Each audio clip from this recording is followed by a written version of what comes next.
कहते हैं कि किताबें सबसे अच्छी दोस्त होती हैं और इंसान आज भी एक सबसे बड़ी पहेली है। लेकिन अगर जिंदगी को सही मायने में समझना है तो ना सिर्फ किताबें पढ़नी होंगी बल्कि इंसान को भी पढ़ना होगा। किताबें आपको सिखाती है कैसे जीना है और इंसान सिखाते हैं कि आपको क्यों जीना है। आज मैं आपको ऐसी ही एक कहानी सुनाने चाह रहा हूं जो आपको सोचने पर मजबूर कर देगी।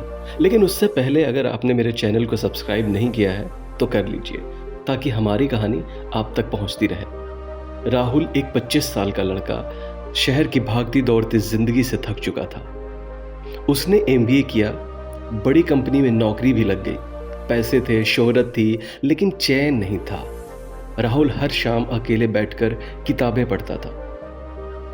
उसे लगता था कि सुकून तो सिर्फ किताबों में है। इसलिए रिच डैड पुअर डैड, लोक व्यवहार में कुशलता, the magic of the thinking big, ये सारे किताब उसने पढ़ डाले। लेकिन फिर भी हमेशा खालीपन महसूस करता था। एक दिन थक हार कर सब कुछ छोड़ दिया और गांव में अपने नाना जी के पास चला गया। एक पुराना सा गांव जहां ना इंटरनेट ना आधुनिक चीजें थी, तो बस चारों तरफ ऊंचे ऊंचे पहाड़, चीड़ और देवदार के पेड़ से घिरा हुआ गांव। लोग थे और उनकी कहानियां। उसके नाना किशन लाल जी, उम्र लगभग 75 वर्ष थी, मगर सोच आज भी नहीं थी। वो हर दिन खेतों में जाते, बच्चों को कहानियां सुनाते और गांव वाले के छोटे बड़े झगड़े निपटाते थे।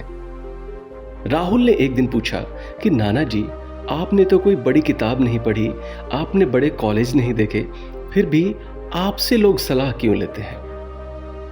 नाना जी ने मुस्कुराकर कहा, बेटा, मैंने जिंदगी की सबसे बड़ी किताब पढ़ी है। इंसान, हर चेहरा, हर रिश्ते, हर तकलीफ एक नई किताब है।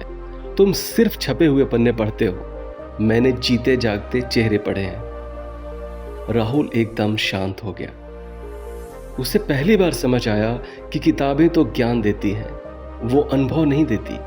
अनुभव सिर्फ इंसानों से मिलता है, उनकी बातों से, उनकी जज्बातों से।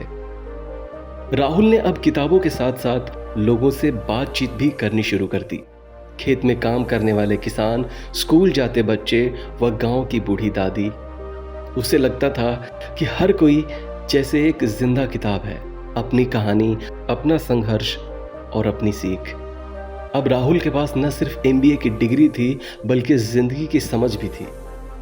एक 75 साल के इंसान ने उसे एक दिन में ऐसा कुछ पढ़ा दिया कि उसकी जिंदगी जैसे बदल सी गई थी।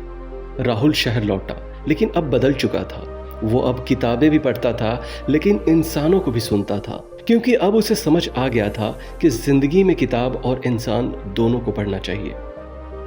आज की कहानी बस इतनी सी, लेकिन एक सवाल है, क्या इंसान आज भी पहेली है? अगर हाँ, तो क्या आपने कभी किसी इंसान को पढ़ा था? कमेंट बॉक्स में जरूर बताइएगा। मिलते हैं एक और दिलचस्प कहानी के साथ। अपना ख्याल रखें।